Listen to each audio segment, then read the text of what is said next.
Hello everyone, welcome to AR home foods and vlogs. ఈరోజు నా స్టైల్లో మన ఇంట్లో ఉండే కొన్ని వెజిటేబుల్స్తో సాంబార్ రైస్ అయితే ఈరోజు చేస్తున్నా. మీ దగ్గర ఉండే ఏ వెజిటేబుల్స్నైనా యూస్ చేసి చేసుకోవచ్చు. ఇందులో నేనైతే 3 డిఫరెంట్ వెరైటీ పప్పునైతే యూస్ చేస్తున్నా. కందిపప్పు, పెసరపప్పు, మసూర్ దాల్ అంటే ఎర్ర కందిపప్పు.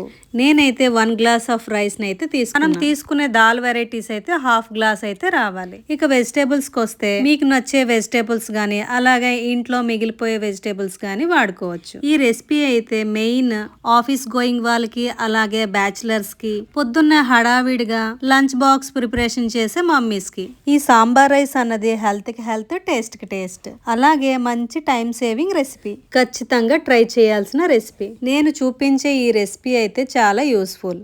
అలాగే లైక్ చేయండి, షేర్ చేయండి, కమెంట్ చేయండి, అండ్ వరకు చూడండి. నచ్చితే గనక సబ్స్క్రైబ్ చేసుకోండి. ముందుగా ఒక బౌల్లో 3 వెరైటీస్ ఆఫ్ దాల్ అలాగే రైస్ ని వాటర్ వేసి క్లీన్ చేసుకోవాలి. నేనైతే ఒక 3 టైమ్స్ అయితే క్లీన్ చేసుకున్నాను. క్లీన్ చేసుకున్న తర్వాత గ్యాస్ ఆన్ చేసి కుక్కర్ అనేది పెట్టుకోవాలి.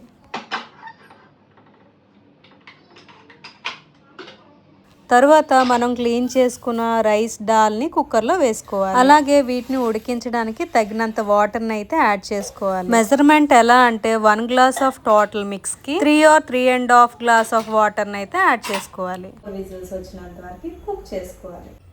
కుక్ అయ్యేలోగా మనం అనుకునే వెజిటేబుల్స్ని అయితే కట్ చేసుకోవాలి. ఈ రెసిపీ అయితే టైంని సేవ్ చేసుకునే రెసిపీ. మార్నింగ్ హడావిడి లేకుండా లంచ్ బాక్సెస్ ప్రిపరేషన్కి అయితే ఇది మంచి రెసిపీ. ఎటువంటి హడావిడి లేకుండా ఈజీగా అయితే చేసుకోవచ్చు. దట్టు ఇది ప్రెషర్ కుక్కర్లో చేస్తున్నాం కాబట్టి ఇంకా ఫాస్ట్గా అయిపోతుంది. ఇది పిల్లలకైనా పెద్దలకైనా మంచి పౌష్టిక ఆహారం. మనకి 4 విజిల్స్ వచ్చేలోగా వీటన్నిటిని రెడీ చేసుకున్నాం. ఇది సాంబార్ రైస్ కాబట్టి ఒక పెద్ద నిమ్మకాయ సైజ్ అంతా చింతపండుని తీసుకొని దానిలో వాటర్ యాడ్ చేసి వాటిని బాగా కలుపుకొని జ్యూస్ని అయితే తీసుకోవాలి. రెడీ చేసుకునేలోగా నాకైతే ఒక 2 విజిల్స్ అయితే వచ్చేసాయి. అలాగే ఈ సాంబార్ రైస్కి ఒక మంచి పల్లి కొబ్బరి చట్నీ అయితే చేస్తున్నా. ఈలోగా మిగతా 4 విజిల్స్ కూడా కంప్లీట్ అయిపోయాయి. అందులో ఉండే ప్రెషర్ అంతా పోయిన తర్వాత కుక్కర్ క్యాప్ అనేది ఓపెన్ చేసుకున్నా.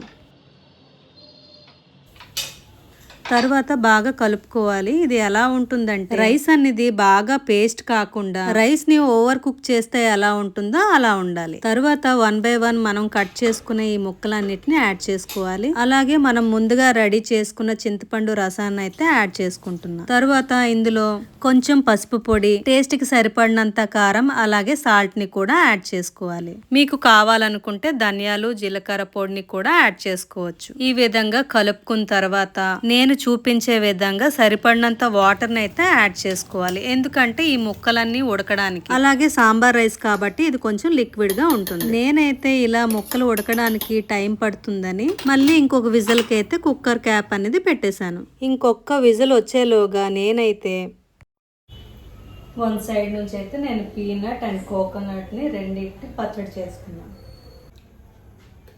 మనం చేసుకుని ఈ సాంబార్ రైస్కి అయితే మంచి కాంబినేషన్ ఈ కోకోనట్ చట్నీ. సో చూసారు కదా, ఈ విధంగా లిక్విడ్ లాగా ఉండేటట్టుగా చూసుకోవాలి.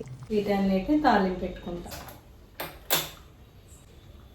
సాంబార్కి ఏ విధంగా తాలింపు పెట్టుకుంటామో సేమ్ అదే విధంగా ఫాలో అయిపోయి. తెలిసిన వాళ్ళకైతే ఓకే, తెలియని వాళ్ళకైతే సింపుల్ గా తాలింపు వేసుకోవడానికి ఒక కడాయి పెట్టుకొని అందులో 3 స్పూన్స్ ఆయిల్ యాడ్ చేసుకున్న తర్వాత కొంచెం ఆవాలు, జీలకర్ర, మెంతుల్ని యాడ్ చేసుకోవాలి. తర్వాత చిటపటలాడిన తర్వాత అందులో మనం ముందుగా దంచుకునే వెల్లుల్లిని యాడ్ చేసుకోవాలి.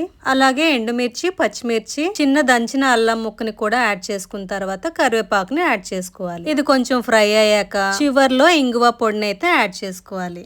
ఇంగువ అన్నది టేస్ట్ ని మంచి ఎన్హాన్స్ చేస్తుంది. అలాగే మంచిగా డైజెషన్ కి యూజ్ అవుతుంది. ఈ సాంబార్ రైస్ అనేది పిల్లలకైతే చాలా బాగా నచ్చుతుంది. మా ఇంట్లో అయితే మా పిల్లలకి ఈ సాంబార్ రైస్ అనేది one of the most favourite food. దీని వల్ల నాకు కూడా పని చాలా వేగంగా అవుతుంది. అలాగే పిల్లలకు కావాల్సిన పోషకాలన్నీ ఇందులో పుష్కలంగా ఉంటాయి. మీరు అనుకోవచ్చు సోది చెప్తున్నాను అని, కానీ ఒక్కసారి ట్రై చేయండి. పనితో పాటు టైం ని కూడా సేవ్ చేసుకోవచ్చు. అలానే మంచి టేస్ట్ కూడా ఉంటుంది. హెల్త్ కి కూడా చాలా మంచిది. అంతకు మించి నేనేమి చెప్పలేను. ఈ విధంగా తాలింపుని ఇందులో వేసి మిక్స్ చేసుకోవాలి.